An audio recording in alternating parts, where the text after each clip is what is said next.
നിങ്ങൾ മനുഷ്യരുടെ സാക്ഷ്യം കൈക്കൊള്ളുന്നു എങ്കിൽ ദൈവത്തിൻ്റെ സാക്ഷ്യം അതിലും വലുതാകുന്നു.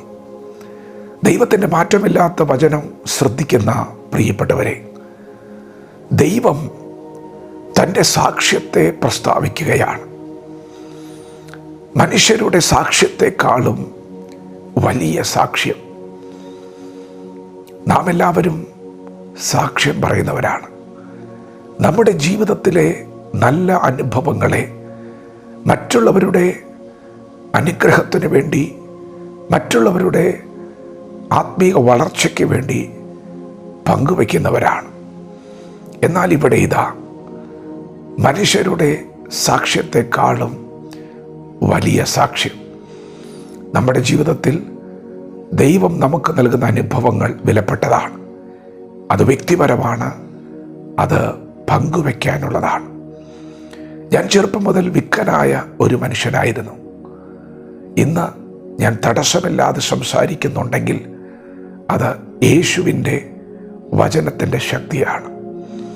പ്രിയപ്പെട്ടവരെ, ഇതെൻ്റെ സാക്ഷ്യമായിരിക്കുമ്പോൾ തന്നെ ഇങ്ങനെ സാക്ഷ്യം പറയാൻ ആയിരക്കണക്കിന് ആളുകൾ നമ്മുടെ ചുറ്റുപാടുമുള്ളപ്പോൾ തന്നെ ദൈവത്തിൻ്റെ വചനം പറയുന്നു, മനുഷ്യരുടെ സാക്ഷ്യം കൈക്കൊള്ളുന്ന നിങ്ങൾ ഇന്ന് പകൽ അറിയണം, ദൈവത്തിനൊരു സാക്ഷ്യം പറയാനുണ്ട്.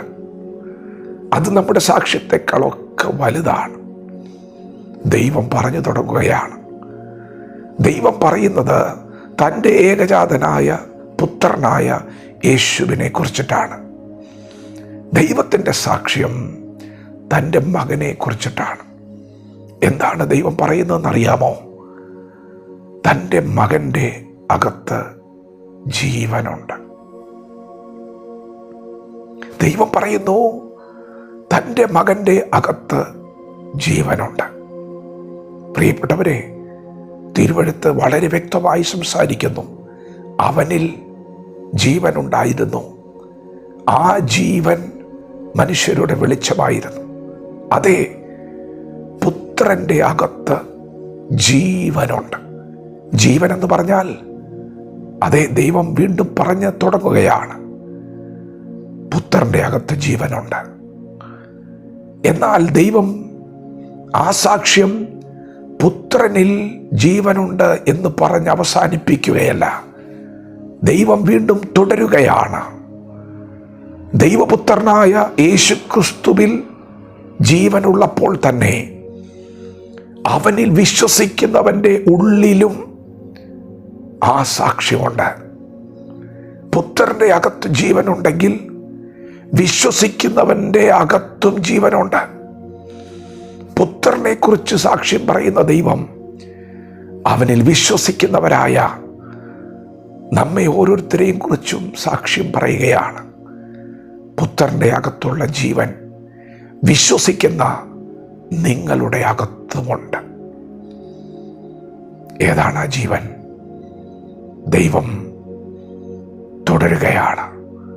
അതെ, ആ ജീവൻ ഈ ഭൂമിയിലെ ജീവിതം കൊണ്ട് കെട്ടുപോകുന്ന ജീവനല്ല, ആ ജീവൻ നിത്യജീവനാണ്. പ്രിയപ്പെട്ടവരെ, ഇന്ന് പകൽ നമുക്ക് പറയാനുള്ള ജീവനുള്ളൊരു സാക്ഷ്യമുണ്ട്. യേശുക്രിസ്തുവിൽ വിശ്വസിക്കുന്ന നാം ഓരോരുത്തരും ജീവനിൽ കടന്നിരിക്കുകയാണ്. നമ്മുടെ അകത്ത് വ്യാപരിക്കുന്ന ജീവൻ നിത്യജീവനാണ്.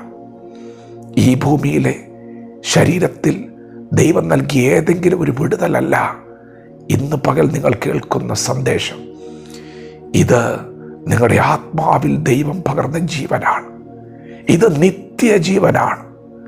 ദൈവം പറഞ്ഞു, കെടുന്ന ബീജത്താലല്ല, കെടാത്തതിനാൽ ജീവനുള്ളതും നിലനിൽക്കുന്നതുമായ ദൈവത്തിൻ്റെ വചനത്താൽ തന്നെ നിങ്ങൾ വീണ്ടും ജനിച്ചിരിക്കുന്നു. യേശുക്രിസ്തുവിൽ വിശ്വസിക്കുന്ന നിങ്ങളുടെ അകത്ത് ആത്മാവിൽ വ്യാപരിക്കുന്ന ജീവൻ, അത് നിലനിൽക്കുന്ന ജീവനാണ്. അത് കെട്ടുപോകുന്ന ജീവനല്ല, അത് നിലനിൽക്കുന്ന ജീവനാണ്. അതിനെ കെടുത്തിക്കളയാൻ ആർക്കും സാധ്യമല്ല. നിങ്ങളുടെ ശരീരം മണ്ണാണ്, അത് മണ്ണിനോട് ചേരും. എന്നാൽ നിങ്ങളുടെ അകത്ത് യേശു ക്രിസ്തുവിൽ വിശ്വസിച്ച മാത്രയിൽ വീണ്ടെടുക്കപ്പെട്ട വീണ്ടും ജനിച്ച ആത്മാവ് നിത്യതയ്ക്ക് വേണ്ടി ജനിച്ചിരിക്കയാൽ ആ ജീവനെ കെടുത്തിക്കളയാൻ ഒരു ശക്തിക്കും സാധ്യമല്ല. ഇതാണ് സാക്ഷ്യം. ദൈവം എനിക്ക് ജീവൻ തന്നു.